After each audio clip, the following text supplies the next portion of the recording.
오늘 여러분과 함께 보려고 하는 하나님 말씀은 주기도문의 두 번째 기도입니다. 두 번째 기도로 나라가 임하옵시며 라고 하는 내용입니다. 여기에서 말하는 나라는 어떠한 나라일까요? 하나님 나라겠죠? 네, 마땅히 하나님 나라일 겁니다. 그러면 하나님 나라는 어떤 모습일까요? 라고 얘기하면은 아마 몇몇 분들은 그런 마음이 들어가는 분도 있을지 모르겠어요. 하나님 나라, 천국 아닙니까? 천국 하면은, 뭐, 천국이잖아요. 그거 모르세요? 뭐, 이렇게 물어보실 분도 있을지 모르겠는데, 이게, 천국은 천국인데, 이 천국을 생각하는 마음이 사실은 우리가 갖고 있는 일반적인 마음과 성경이 알려주고 싶어 하는 천국의 모습은 좀 달라요. 어떻게 다르냐면, 우리가 가지고 있는 일반적인 천국의 모습은 이런 거예요.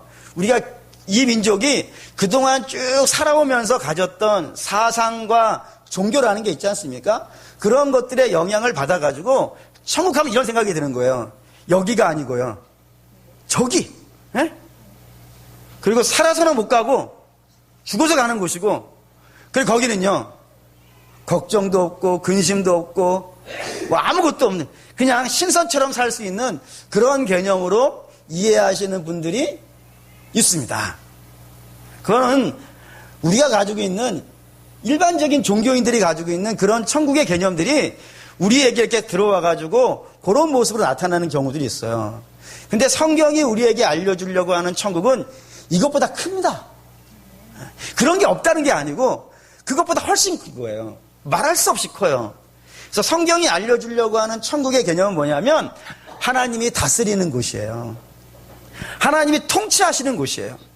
그래서 하나님의 통치가 여기 있으면요, 여기가 하나님 나라이고, 하나님 통치가 하늘에 있으니까요, 그것도 하나님의 나라이고, 하나님의 통치가 교회 안에 있으면 교회도 하나님 나라가 되는 것이고, 세상 한가운데 있으면요, 거기도 하나님 나라가 된다 이거예요. 그래서 찬송가가 알려준단 말이에요. 찬송가 438장에 이런 찬송이 있어요. 높은 산이 거친 들이 초막이나 궁궐이나 내 주 예수 모신 곳이 그 어디나. 네, 맞습니다. 네, 맞습니다. 거기가 하나님 나라라니까. 내가 지금 있는 곳이 초가집에도 상관이 없는 거예요. 신상처럼 이렇게 누워가지고 아무 걱정 없이 사는 그런 나라가 아니라, 비록 내가 있는 곳이 초막이어도 괜찮고 궁궐이어도 괜찮고요, 건강해도 괜찮고 아파서 병원에서도 문제가 되지 않는다고요. 어느 곳에 있든지 뭐가 있으면요, 하나님의 다스림이 있고 하나님의 역사함이 있고 하나님의 인도하심이 있는 그곳이라면요, 그곳이 어디 곳이나 하나님 나라가 되어진다 이거예요. 그래서 성도들은 날마다 이게 소망일 수밖에 없는 거예요. 하나님, 오늘 우리를 다스려 주십시오. 우리를 인도해 주십시오. 이렇게 기도할 수밖에 없는 거예요. 그런데 이게 하나님 나라가 이 땅에 임한다 그랬거든요. 하나님 나라가 이 땅에 임하기 위해서는 반드시 그 앞에 전제되어야 되는 것이 있습니다. 뭐가 전제되어져야 될까요? 뭐가 전제되어져야 되냐면 하나님이 왕이어야 되고요, 우리는 뭐가 되어줘야 돼요?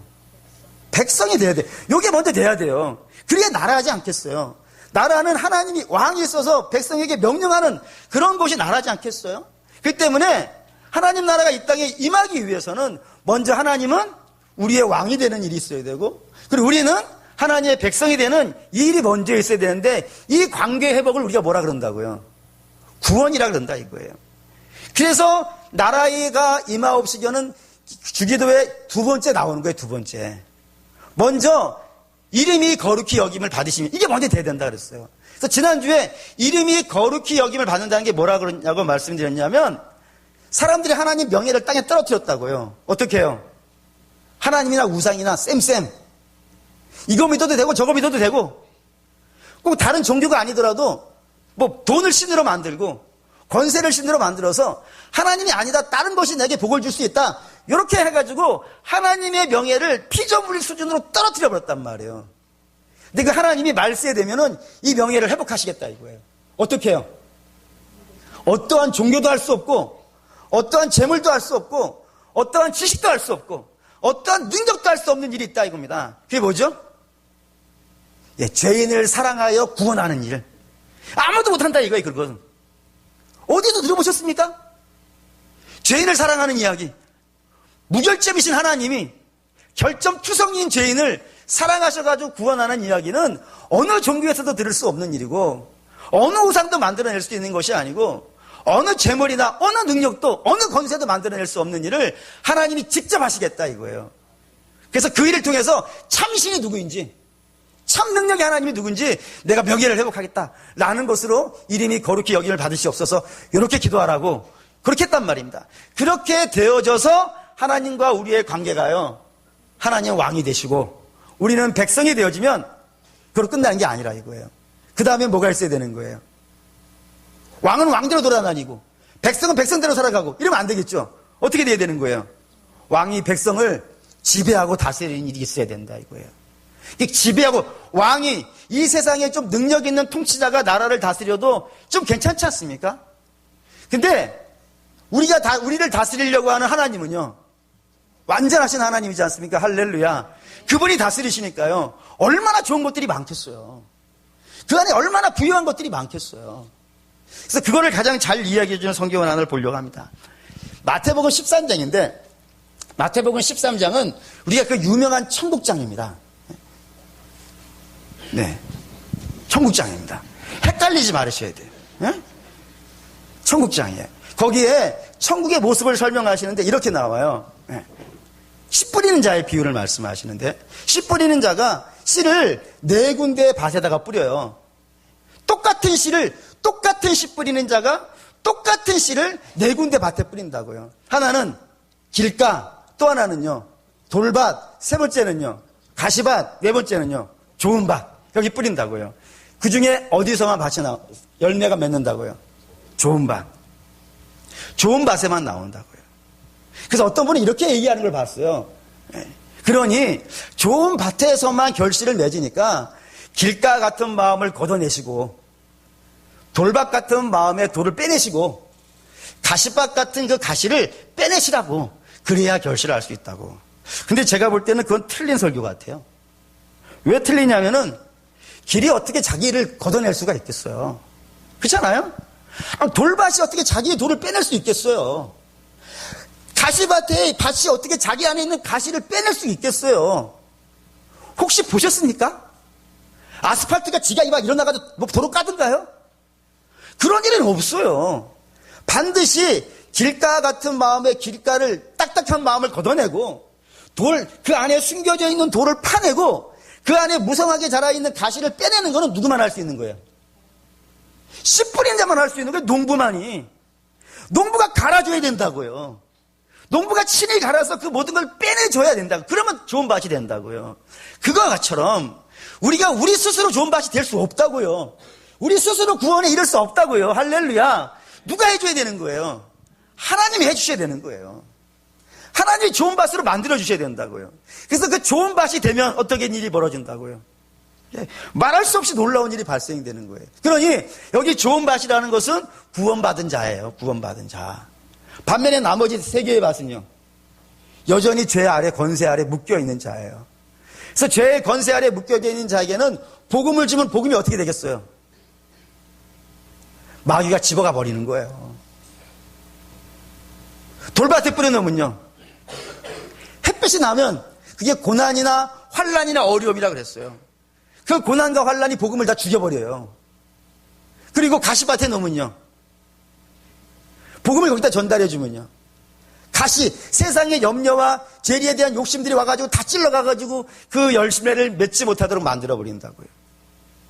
그러니까 죄의 권세 아래, 죄의 종으로 있는 사람, 여전히 하나님을 모르는 사람, 하나님 믿음이 없는 사람은 어떠한 결실도 맺을 수가 없어요. 유일하게 결실을 맺을 수 있는 것은 구원받은 자만이고, 거듭난 자만이고, 그들에게는요 30배, 60배, 100배의 결실을 할 수 있다 이거예요. 그 성경은 이렇게도 설명을 해요.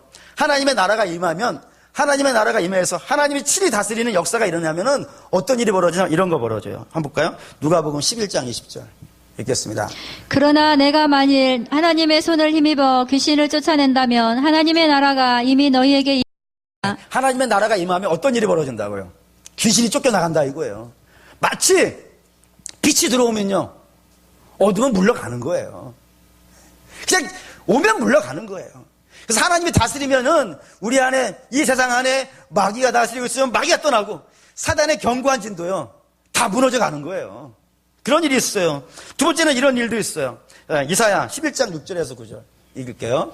그때 이리가 어린 양과 함께하며 살며 표범이 어린 염소와 함께 누우며 송아지와 어린 사자가 다살찜 짐승이 함께 있어 어린 아이에게 끌리며 암소와 곰이 함께 먹으며 그것들의 새끼가 함께 엎드리며 사자가 소처럼 풀을 먹을 것이며 젖먹는 아이가 독사의 구멍에서 장난하며 젖된 어린아이가 독사의 굴에 손을 넣을 것이라.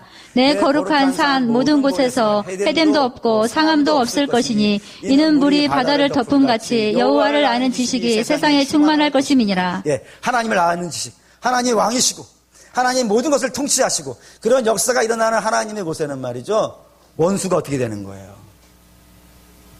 원수 간의 평화가 있어요. 여러분, 정치인이 평화를 만든다고 생각하지 마십시오. 정치인은 평화를 만들어낼 힘이 없습니다. 평화는 누구만 만들어낼 수 있냐면 하나님만이 그렇게 하실 수 있어요. 그래서 하나님이 역사를 하시면은 서로 원수가 되니까요. 아니, 암소와 곰이 어떻게 친구가 될 수 있겠어요? 그렇지 않습니까? 독사와 어린이가 어떻게 함께 굴러다닐 수가 있겠으며 사자와 어린 양이 함께 뛰놀 수 있겠어요? 서로 철천지 원수가 아니라고요. 그 철천지 원수 간에 하나님의 역사가 임하면 그들이 친구가 되는 거예요. 원수가 친구가 되는 거예요. 그런 역사가, 그런 평화는 하나님의 나라가 이루어지는 곳마다 이루어지는 거예요. 그 다음에 이런 것도 있어요. 이것도 볼까요? 네. 요한복음 15장 7절 읽을게요. 너희가 내 안에 거하고 내 말이 너희 안에 거하면 무엇이든지 원하는 대로 구하라. 그리하면 이루리라. 여기 너희가 내 안에 거하고 내 말이 너희 안에 거하는 그 상태가 어떤 상태겠어요? 하나님 나라가 이루어진 거란 말이에요. 그렇지 않습니까? 철저히 하나님께 복속되어져 있는, 철저히 하나님의 다스림을 받고 있는 그 상태가 되면 구하는 것마다 얻어진다고요. 그렇죠? 그럴 수밖에 없어요. 왜요? 하나님 나라가 이루어진 백성이 자기 욕심을 구하겠습니까? 자기 뜻을 구하겠습니까? 철저히 하나님 나라를 구하겠죠. 그건 이루어진다 이거예요. 뿐만 아니라 그 외에도 많아요. 하나님 나라가 이루어지는 곳에는 제 대신 화관이 씌어지고 슬픔 대신 기쁨이 일어나는 말할 수 없이 놀라운 열매들이 맺혀진다 이거예요. 그럼 한번 이렇게 생각해 보시죠. 30배, 60배, 100배 된다 그랬는데, 하나님이 다스리면 다스리는 곳마다 30배, 60배, 100배 된다 그랬는데, 어떤 때는 30배가 되고 어떤 때는 60배가 되고 어떤 때는 100배가 될까요? 그냥 많다라고만 생각하셨습니까? 근데 제가 볼 때는 그냥 많다의 개념은 아닌 것 같아요. 어느 보면은 정말로 30배밖에 못 맺으시는 분도 있어요. 어떤 경우는 60배를 맺으시는 분도 있어요. 어떤 경우는 100배를 맺으시는 분이 있어요. 어떻게 다를까요? 예, 하나님이 다스리는 영역이 따라서 달라요. 하나님이 전체를 다스리고 있으면요, 전체에서 다 열매가 나와요. 근데 어떤 경우에는 이런 분들이 있어요. 하나님 여기까지만 다스리시고 나머지는 내 거예요 라고 하면요, 거기 열매가 부족할 수밖에 없어요. 하나님 다스리는 영역에 따라서 이렇게 되어진다 이겁니다. 근데 문제는 여기 있어요. 문제는 어쨌든 30배, 60배, 100배 많다고 쳤을 때 그것이 씨를 뿌리고 나면 바로 30배가 되고 바로 60배가 되고 바로 100배가 될까요? 그렇지 않습니다. 그런 건 없습니다. 한번 볼까요? 마태복음 4장 30절에서 32절 읽겠습니다. 또 이르시되 우리가 하나님의 나라를 어떻게 비교하며 또 무슨 비유로 나타낼까? 겨자씨 한 알과 같으니 땅에 심길 때에는 땅 위의 모든 씨보다 작을 것이로되 심긴 후에는 자라서 모든 풀보다 커지며 큰 가지를 내나니 공중의 새들이 그 그늘에 깃들일 만큼 되느니라. 여기에 하나님 나라를 비유한 표현이 하나가 있어요. 그게 뭐죠? 겨자씨. 근데 그 겨자씨가 얼마나다고요? 예, 세상의 모든 씨들보다도 작다고요. 그래서 어쩌면 하나님의 나라가 이 땅에서 시작되어질 때 참 볼품없이 시작하는 것 같아요. 근데 이 볼품없게 시작되어지는 하나님의 나라가 심겨지면, 하나님의 나라가 심겨지면 어떻게 되는데 큰 나무가 되는데요. 그 큰 나무가 언제 된다고요? 심겨진 후라고 되어 있는 걸 여러분들이 기억하실 필요가 있어요. 심고 자라는 시간이 있더라 이거예요. 심고 커가는 시간이 있더라 이거예요. 큰 나무가 되는 과정이 있다고요. 매사에 그래요. 뭐든지 심으면 그것이 바로 뻥 하고 터지는 거 뻥튀기밖에 없어요. 사실 뻥튀기도 제가 볼 때는 한 3, 40바퀴 돌리는 것 같아요. 그 돌리는 시간이 있다고요. 커가는 시간이 있는데 이 커가는 시간 동안에 무슨 일이 벌어지냐면 공격받아요. 정말로 많은 공격들을 받아요. 씨를 심어도 그렇지 않습니까? 봄에 씨를 심어가지고 가을에 열매를 거둘 때까지 그 기간 동안에 얼마나 많은 공격들이 있어요. 시험 공격받는 일이 있다 이겁니다. 어떤 공격이냐면 이런 거 있어요. 마태복음 13장 24절에서 30절 이렇게요. 예수께서 그들 앞에 또 비유를 들어 이르시되 천국은 좋은 씨를 제밭에 뿌린 사람과 같으니 사람들이 잘 때에 그 원수가 와서 곡식 가운데 가라지를 덧뿌리고 갔더니 싹이 나고 결실할 때에 가라지도 보이거늘 집주인의 종들이 와서 말하되 주여 밭에 좋은 씨를 뿌리지 아니하였나이까 그런데 가라지가 어디서 생겼나이까 주인이 이르되 원수가 이렇게 하였구나. 종들이 말하되 그러면 우리가 가서 이것을 뽑기를 원하시나이까. 주인이 이르되 가만두라. 가라지를 뽑다가 곡식까지 뽑을까 염려하노라. 둘 다 추수 때까지 함께 자라게 두라. 추수 때에 내가 추수꾼들에게 말하기를 가라지는 먼저 거두어 불사르게 단으로 묶고 곡식은 모아 곡간에 넣으라 하리라. 가라지와 알곡 유명한 비유가 있는데 이 가라지 알곡이 참 중요한 건 뭐냐면 그 처음에 싹이 났을 때의 모습이요. 잘 구별이 안 되더라는 거예요. 누구도 쉽게 구별을 못 하더라고요. 천사들도 못 하더라 이거예요. 그 정도로 비슷하다 이거예요. 근데 그런 씨들이 언제 뿌려졌다고요? 하나님이 알곡을 쫙 뿌려놓고 그 밤 사이에 누가 와서 확 뿌려놓고 갔다 이거예요. 마귀가 뿌려놓고 갔다 이거예요. 그래서 결국에는 주님이 어떻게 하라 그러는 거예요? 함께 자라게 두라 이러고요.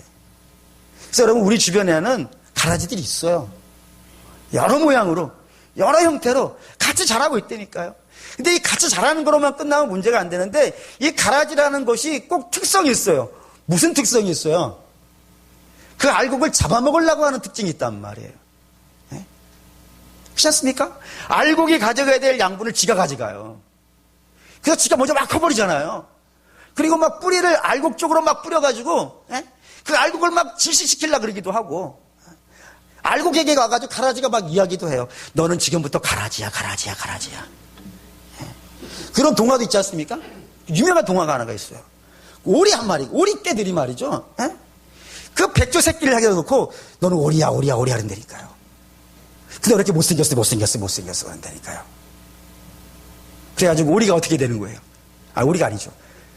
그 백조가 어떻게 되는 거예요? 나는 정말 못났나 봐.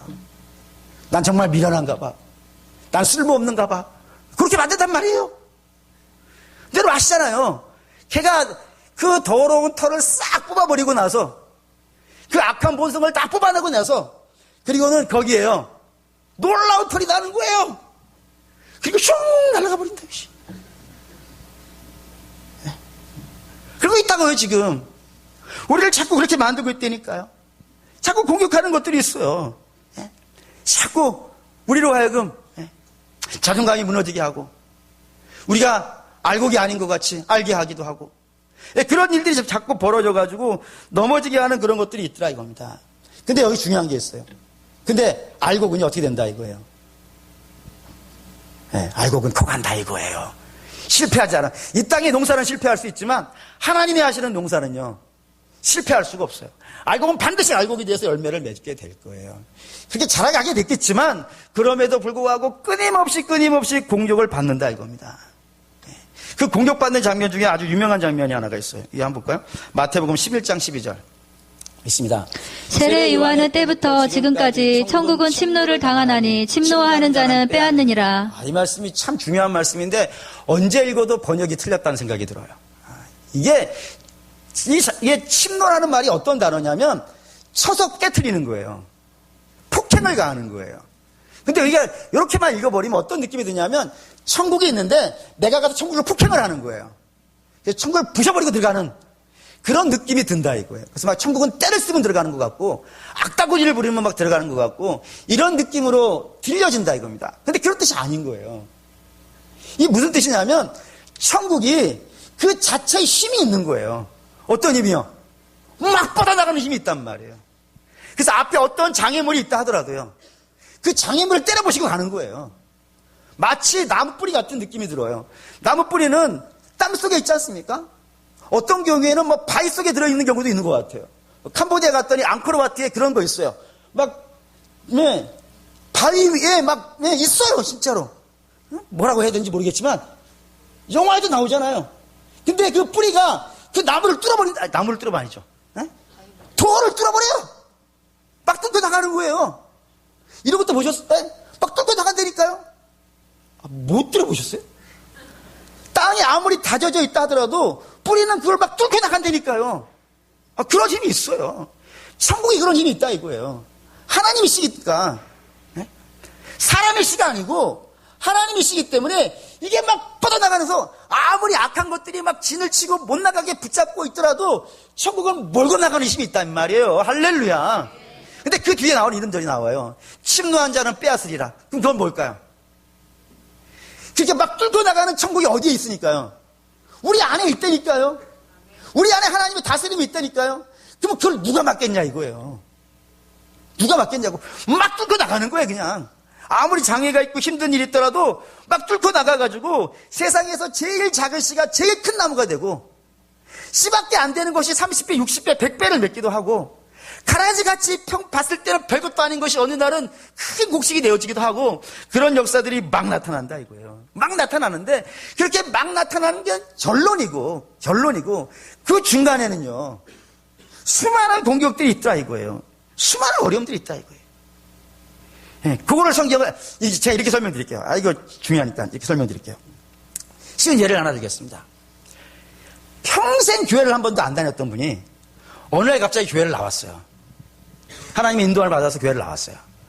딱 앉아있으면 예배 드리면 어떤 느낌이 드시나요? 여러분도 처음 교회 나온 날이 있죠? 그때 딱 어땠어요? 저의 오랜 경험과 전 처음에 그랬으니까 저의 오랜 경험과 또 많은 분들을 통해서 들었던 이야기를 종합해보면은 비슷한 결론이 하나가 있어요. 그게 뭐냐면 평생 처음 교회 나오는 분은 도대체 저분이 뭔 얘기를 하고 있는가 다 그러고 있어요. 도대체 뭔 소리를 하고 있는 건가 뭐 알아들을 수가 없는 거예요. 근데 중요한 거는 이 씨 누가 갖다 심었다고요? 하나님이 갖다 심었다고요. 멈추지를 않아요. 계속 전진해 간다고요. 계속 전진해 가다가 어떤 일이 벌어지냐면 어느 날 갑자기 하나님의 말씀이 하나가 팍 와닿는 거예요. 그런 경험 있으신가요? 뭔가는 잘 모르겠어요. 근데 뭔가 중요한 애 보이기는 해요. 근데 궁금해 죽겠는 거예요. 그래서 물어요. 이 말씀이 뭐냐고. 저에게 묻기도 하고 구역장에게 묻기도 하고 때로는 엄마 아빠에게 묻기도 하고 때로는 부인에게 묻기도 해요. 도대체 그게 뭐냐고. 그럼 이제 얘기를 하겠죠? 그럼 얘기를 하다 보면 하나씩 알아가겠죠? 하나님이 심었다니까요. 알아간다니까요. 그러면서 교회 생활을 하나씩 배우게 되어주고 예배 드리게도 예배도 규칙적으로 드리게 되기도 하고 그리고 성도 간의 아름다운 교제도 있어요. 근데 여기서 멈추지 않아요. 이걸로 멈추지 않아요. 하나님 나라는 한 번 시작되어지면요. 끝장을 보는 거예요. 계속 뻗어나가는 거예요. 어디까지 뻗어나가요? 그 들은 말씀이 나의 생각을 지배하려고 그래요. 내 마음을 지배하려고 그래요. 나의 행동을 주장하려고 그래요. 그렇게 막 끌고 간다고요. 그래서 그 말씀 때문에 행동하기도 하고 그 말씀 때문에 움직이기도 하고 그 말씀 때문에 하기도 한다고요. 근데 여기서도 멈추지 않아요. 더 뻗어나가요. 더 뻗어나가서 그의 삶 자체가 변하기 시작해요. 그래서 가장 중요한 변화 중에 하나가 뭐냐면 여러분들이 하나님을 제대로 알았다면은 여러분 가정이 바뀔 거예요. 안 바뀔 수가 없어요. 뿐만 아니라 우리의 말이 바뀌기 시작할 거예요. 네. 말이 바뀌어요. 그리고 생각이 지배를 당하고 있기 때문에 행동도 바뀌어요. 모든 것들이 다 바뀌어가기 시작해요. 사람들의 관계도 바뀌기 시작하고 이제 인격도 변하기 시작해요. 근데 그것대로 끝나지 않아요. 그로 끝나지 않아요. 더 뻗어나가요. 얼마만큼 뻗어나가냐면은 예전에는 내가 신앙을 갖기 전에는 내가 살아가는 이유와 목적이 다 뭐예요? 뭐 이런 얘기 하잖아요. 먹기 위해 사냐? 살기 위해 먹냐? 여러분 이런 얘기 많이 해보셨나요? 근데 이 이야기는 먹기 위해 살든 살기 위해 먹든 다 뭐 때문에 사는 거예요? 다 자기가 목적이에요. 자기 자신이 주인이니까. 네, 자기가 주인이니까 먹기 위해 살든 살기 위해 먹든 다 자기 마음이라고요. 근데 주께서 생각을 지배하고 그의 행동을 지배하기 시작하면요, 그의 모든 행동이 자기를 위해 살아가고 자기의 행복과 자기의 만족과 자기의 기쁨을 누리려고 하는 것은 점점점 작아져요. 점점점 작아지고 어느 쪽으로 넓어지기 시작하는 거예요. 하나님의 영광을 위해 살려고 하고 하나님의 기쁨이 되게 하려고 그러고 그런 마음 쪽으로 자꾸 움직여 간다고요. 그래서 거기서도 멈추지 않아요. 더 끝까지 가요. 얼마만 끝까지 가냐면은 내가 그 주 예수 그리스도로 인하여 살 때 때로 어려움을 만나고 때로 핍박을 당하고 때로 힘든 일이 있어도요, 그걸 영광으로 알아요. 내가 마땅히 주를 위해 고난을 받아야 되리라. 여기까지 간다고요. 근데 이렇게 가는 것이 눈 깜짝할 새에 금방금방 되는 게 아니란 말이에요. 그 사이사이마다 수많은 종들이 와가지고 그걸 못하게 하려고, 못 넘어가게 하려고 한단 말이에요. 가장 대표적인 예를 든다면 예수님의 제자가 그렇죠. 우리가 알다시피 예수님의 제자라 불렸던 사람들은 어떤 사람들이냐면 지들밖에 몰랐어요. 얼마만큼 지들밖에 몰랐냐면은, 목사님 2000살이 넘으신 분들에게 너무 심한 것 같은데요. 그럼 그분들이라고 합시다. 자기들밖에 몰랐단 말이에요. 얼마만큼 몰랐냐면 예수님을 앞에 놓고 내가 너희를 위해 죽으리라 이런 선포를 듣고 있는데도 불구하고 뭐예요? 저분이 예루살렘에 가서 왕이 되면 내가 한 자리 차지해가지고 그거 하리라. 꼭 뭐 기억니은 디귿으로 얘기해야 되지 않아도 아시겠죠? 내가 짱 먹으리라. 근데 나도 짱 먹으려고 그러는데 얘도 짱 먹으려고 그러는 거예요. 그래 어떻게 해야 되는 거예요? 이걸 하나를 줄 밥을 놔야겠죠. 그걸 누구 앞에서 하고 있다고요? 죽으시려는 분 앞에 가서 하고 있으니 얼마나 기가 차요. 그런 게 제자였다고요. 근데 이것도 약화예요. 더 심한 건 뭐냐면 예수님이 십자가 지시려고 잡혀가셨어요. 걔네들이 평소에 한 이야기 뭐냐면 주님이 잡히신다면 우리가 목숨 걸고 싸우겠습니다 라고 말했던 사람들이에요. 근데 그 사람들이 어떻게 해요? 도망을 가요. 도망간 사람 중에 정말 웃기게 도망간 사람이 하나가 있어요. 제자 중에 한 사람이 어떤 사람이냐면 주님과 함께 있지도 않고 이제 성깔대로 설교를 해야 되는데 여러분 양해해 주시는 마음으로 한번 이거 한 번만 할게요. 얘가 못하겠네 그래도 그냥 자고 있었어요. 옷을 홀딱 벗고 이불 하나 뒤집어 쓰고 주님 잡히신다고 하는 날. 그래서 잡혀가시니까 진짜 제자가 옷도 못 입고 그 이불을 뒤집어 쓰고 도망갔다니까요. 그게 마가예요. 그런 모습이라고요. 근데 그런 제자를 누가 뽑았다고요? 우리 주님이 뽑았다니까요. 그래 주님이 뽑았으니까 이게 멈추겠어요? 뻗어나가는 거예요. 뻗어나가서 성령이 그들에게 임한단 말입니다. 성령이 임해가지고 그들의 모든 인격과 그들의 모든 말과 그런 모든 행동들이요 죄다 변해요. 죄다 변해가지고 맨날 도망다녔던 사람들이 이제 그 곳곳마다 예수 그리스도가 우리의 메시아라고 이야기하고 다닌단 말이에요. 근데 이 메시아라고 얘기하고 다니고 있는 것을 이 악한 세상이 내버려 두겠어요 안 두겠어요? 안 두더라 이거예요. 어떻게 하냐면 두 가지 공격이 있는데 하나 보시죠. 하나는 뭐냐면 이겁니다. 성경 볼게요. 사도행전 4장 18절. 4장 18절 읽겠습니다. 그들을 불러 경고하여 도무지 예수의 이름으로 말하지도 말고 가르치지도 말라 하니. 그들을 불러다가 경고했다고요. 그들이 제자고 경고한 사람들은 누구냐면 바리새인이에요. 바리새인은 당시의 집권자이고 그 집권자가 그 집권의 힘으로 뭐를 했어요? 예수님을 죽였다니까요. 그리고 이 예수님을 죽였던 그 권세와 힘이 여전히 죽지 않고 살아가지고 이제는 누구를 노리고 있는 거예요? 제자들을 노리고 있는 거예요. 도망갔었다니까요. 도망갔었던 제자들이 이렇게 됐어요. 그 다음에 4장 19절에서 20절 읽을게요. 베드로와 요한이 대답하여 이르되 하나님 앞에서 너희의 말을 듣는 것이 하나님의 말씀을 듣는 것보다 옳은가 판단하라. 우리는 보고 들은 것을 말하지 아니할 수 없다 하니. 우리 못하겠다. 너희들 말 듣고 못하겠다라고 얘기했어요. 이것도 상당히 세죠. 그러자 바리새인들이 여기에 아주 그냥 큰 칼을 하나 댔어요. 이 뭐냐면 4장 21절 읽겠습니다. 관리들이 백성들 때문에 그들을 어떻게 처벌할지 방법을 찾지 못하고 다시 위협하여 놓아주었으니 이는 모든 사람이 그 된 일을 보고 하나님께 영광을 돌림이라. 경고에서 끝나지 않은 거예요. 한 단계 더 올라갔어요. 뭐 했다고요? 위협을 했다고. 예수님을 죽였던 그 칼로, 예수님을 찔렀던 그 못으로, 예수님을 바라봤던 그 눈빛으로 찔렀다고요. 겁나겠어요? 안 겁나겠어요? 안 겁날까요? 제가 가만히 생각해보니까 굉장히 겁날 것 같아요. 겁납니다. 솔직히 말하면. 겁납니다.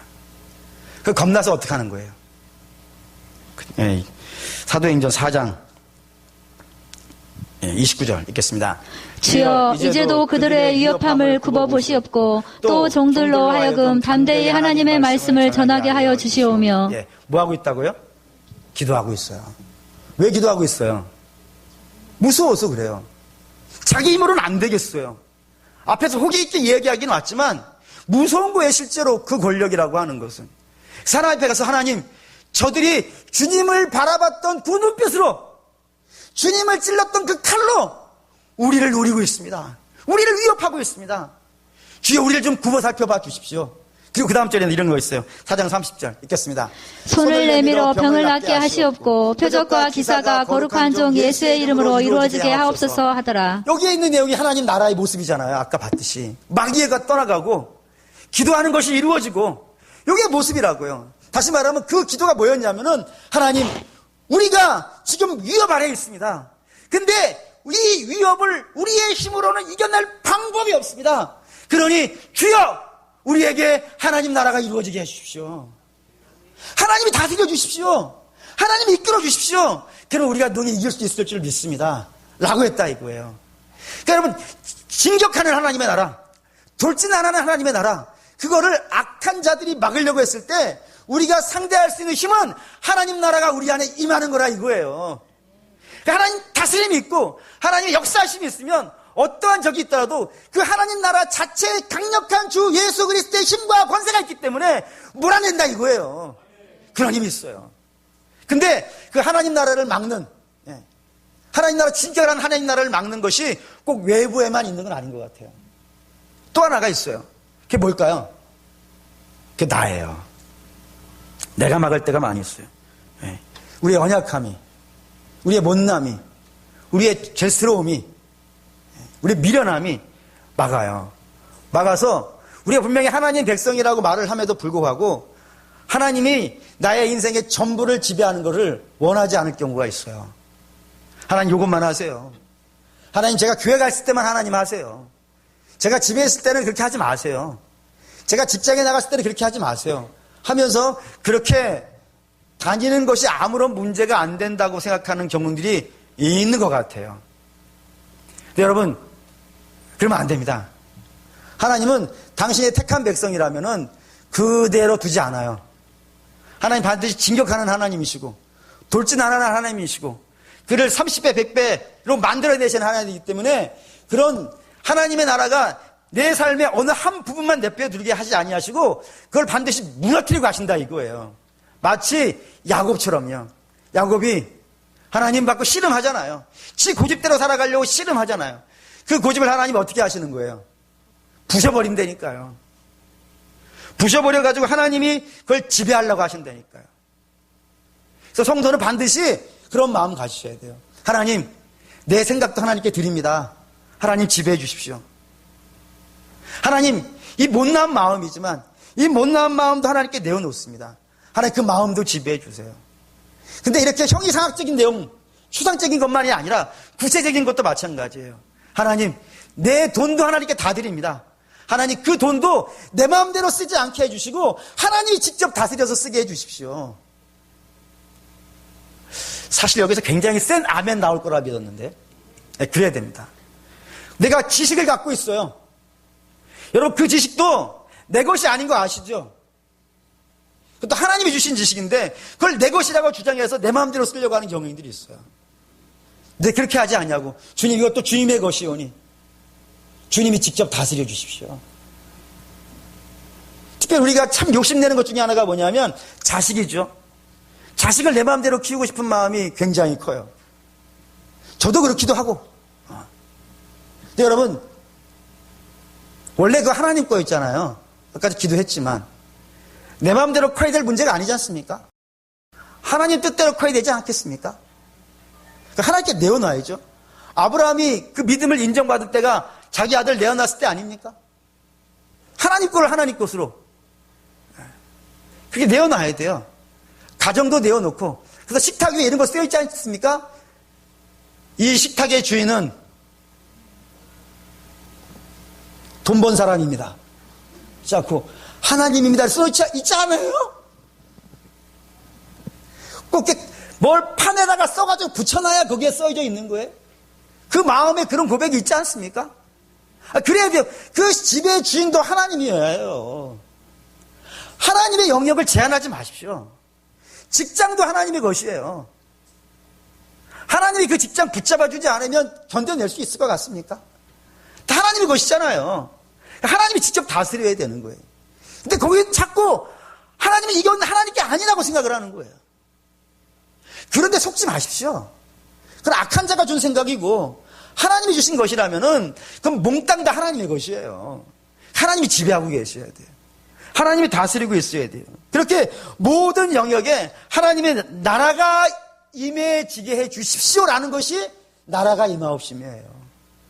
하나님의 나라가 여기도 임해지게 해 주시고, 주님, 제가 집에 갔을 때도 하나님 나라가 거기 임해지게 해 주시고, 하나님 제가 출근했습니다. 예전에는 출근했을 때는 거기는 내 세상인 줄 알았어요. 근데 거기도 하나님의 것인 줄 믿습니다. 그럼 거기도 하나님 뜻대로 살게 해 주십시오. 내 입으로는 못 살겠으니까. 내 능력으로는 그 세상에서 자꾸 악한 마귀가 얘기한다니까요. 죄가 얘기하고. 여전히 우리는 죄는 끊어진 백성이지만 그럼에도 불구하고 죄의 근성이 남아있는 백성들이라 그런 이야기를 들으면 자꾸 혹해서 넘어간다니까요. 그때 주님, 거기에도 주님의 나라가 임해지게 해주셔서 내 마음대로 살지 않도록 주의 역사해 주십시오라고 하나님의 백성은 구원받은 자는 그렇게 기도하라 이거예요. 근데 하나님의 자녀라고 불리는 자는 그렇게 기도해야 된다 이거예요. 그래서 모든 곳에 하나님의 다스림이 있기를 원해라. 너희가 정말 하나님이 당신의 명예를 걸고 구원한 백성이라면은 너희는 모든 곳에 악한 자가 쳐들어올 때 그 막는 것도 하나님 나라가 임하에 맡기는 것이고, 그리고 내 마음대로 살아가려고 하는 그 동산에 하나님의 나라가 임하여 거기에 평화가 나타나듯이 그런 것들이 너희의 소망이 되어야 된다. 내 자녀들아, 구원받은 자녀들아, 그것이 너희의 제1 소망이 되어야 되지. 왜 다른 것이 너희의 소망이 되어져서 맨날 욕심으로만 살라 하느냐. 내 자녀들아, 너희는 하나님의 나라를 구하라. 하나님의 나라를 구하라. 그게 너희를 막으려고 하는 모든 악한 자로부터 너희를 지켜줄 것이고, 그걸 깨부러뜨릴 것이고, 그리고 너희 안에 그 하나님 나라가 뻗어나가는 곳마다 열매를 맺게 하셔서 직장에도 가정에도 사회에서도 모든 곳에서 아름다운 열매를 맺게 할 것이고, 그 열매로 인해서 풍성함을 누리게 되리라. 좋은 것은 다 어디만 있어요? 하나님에게만 있어요. 여러분 속지 마십시오. 하나님밖에 좋은 거 있다라고 말하는 자는 다 악한 자들입니다. 거기에 속지 마세요.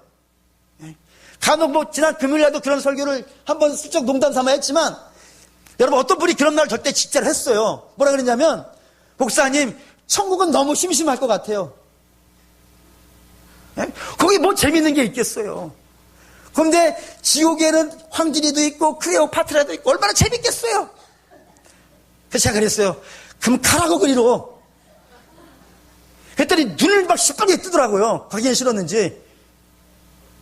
여러분, 좋은 건 다 하나님께 있어요. 하나님이 각종 좋은 것을 주신다고 하셨잖아요. 그 딴 데서 희망을 찾지 마십시오. 하나님 나라가 임하는 곳에 있어요. 그거는 하나님이 다스리는 곳마다, 하나님 역사하는 곳마다 여러분들, 우리에게 가장 큰 기쁨이 꼭 우리 욕심이 이루어져야 기쁨이 있는 게 아니라고요. 하나님 평화가 일어나고 하나님 역사가 있고 하나님이 주시는 것이 있는 곳은 말이죠, 거기는 초가상간에도 기쁨이 있어요. 그런 기쁨을 맛보고 죽어야 되지 않겠습니까? 맛보고 천국 가야 되지 않겠어요? 하나님의 나라가 이미 너희 중에 왔다 그랬는데 그 온 하나님 나라도 못 누리고 있으면 얼마나 불행한 인생이에요. 사랑하는 믿음의 성도 여러분, 오늘부터 여러분 기도를 바꾸세요. 주님, 내 욕심이 이루어지게 하십시오 하지 마시고, 주님, 여기에도 주님의 나라가 임해지게 해주십시오. 하나님, 여기에도 임하시게 하십시오. 내가 지금 마음을 힘들게 하는 곳이 있으십니까? 주님, 여기에도 하나님 나라가 임할 줄 믿습니다. 내 눈으로 그 나라를 보게 해주십시오. 주님의 다스림 속에 내가 있어서 그냥 확 쏘아붙이고 싶은데, 하나님 내 입을 주여 막아주시고, 내 생각을 막아주시고, 몽땅 다 하나님의 뜻대로 살아갈 수 있는, 그렇게 되어질 수 있도록 하나님 나라가 여기 임하게 해주십시오 라고 기도하시는, 그것이 소망이 되시고 그게 꿈이 되시는 하나님의 자녀된 여러분, 그게 여러분의 꿈과 소망이 되시는 가장 중요한 기도가 되시기를 주의 이름으로 축원합니다. 아멘.